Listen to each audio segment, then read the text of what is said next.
Academy for Social Change presents The Trial of Socrates. The trial of Socrates occurred in the wake of arguably the most disastrous and tumultuous period in the history of the Greek city-state of Athens. In 404 BC, Athens was defeated by its rival Greek city-state, Sparta, in the Peloponnesian War.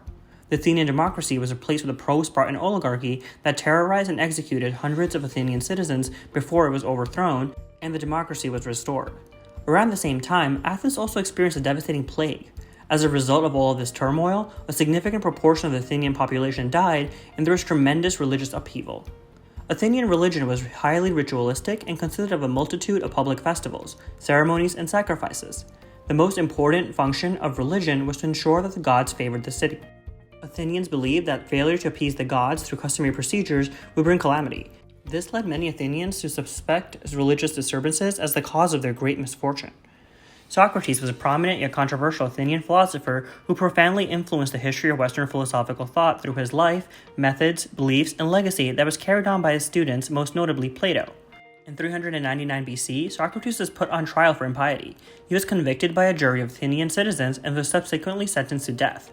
Socrates was charged with impiety, a very broad religious accusation that essentially alleged that Socrates had rejected traditional Athenian religious customs. Impiety was a very serious charge in Athens because Athenians thought that one person offending the gods could incur the gods' wrath on the whole city. This was especially pertinent in the wake of the disaster experienced by Athens over the several years leading up to the trial. In fact, in the same year as Socrates' trial, there were multiple other high-profile religious trials. The prosecutor gave 3 reasons to demonstrate Socrates' impiety. He claimed that Socrates failed to acknowledge the gods of the city, introduced new deities, and corrupted the youth. The first accusation stemmed from Socrates' unorthodox beliefs about the gods, while the second referred to an inner voice that Socrates claimed was his personal divine guide, in stark contrast to the overwhelmingly public nature of Athenian religion. The third allegation was directly related to the Peloponnesian War and its aftermath, as Socrates was associated with 2 of the most infamous and treacherous Athenians of the time, Alcibiades, who was accused of multiple religious offenses and betrayed Athens by joining Sparta, and Critias, a leading member of the Spartan oligarchy that murdered hundreds of Athenians. The implication was that Socrates, who was known to be critical of democracy, propagated subversive beliefs to his followers, which contributed to their roles in the war. Additionally, several members of Socrates' inner circle had anti-democratic leanings, committed religious offenses, or actively participated in the oligarchy. For his part, Socrates argued that he was a pious man who respected the gods, sought virtue, and served Athens by instigating moral reflection.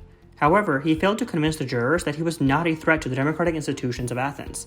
After speeches by the prosecution and by Socrates and some of his supporters, the jury of 501 citizens voted narrowly to convict Socrates of impiety. Since impiety did not have a set penalty, the next step was for the prosecution and the defense to propose a penalty they each thought was adequate. The jury then picked between the two. The prosecution proposed the death penalty. Then, rather than offer a reasonable alternative, Socrates proposed that he be given free meals for the rest of his life and be celebrated like a victorious Olympic athlete because that is what he thought he truly deserved. He eventually suggested that he pay a small fine and then a larger fine at the request of some of his students, but it was too late. The jury voted to sentence him to death, and Socrates died by drinking poison. The trial of Socrates has long been viewed as a blemish on the record of Athenian democracy and decried for its seemingly blatant disregard of free speech. After all, Socrates was not convicted and executed for anything tangible that he did, nor purely for what he believed, but rather for sharing his beliefs because of the perceived negative influence that this had on Athens' fate. Essentially, the people of Athens were on edge because their democracy was fragile. They saw their string of misfortune as punishment from the gods for religious transgressions, and they saw Socrates, the teacher and associate of several treacherous individuals, as a threat to the democracy. The trial of Socrates raises a number of relevant questions. Was it right for Socrates to be convicted of impiety, or was he a victim of guilt by association? What notions do the Athenians have of freedom of speech and freedom of religion? Is the trial of Socrates an example of a tyranny of the majority, whereby individual dissent is suppressed?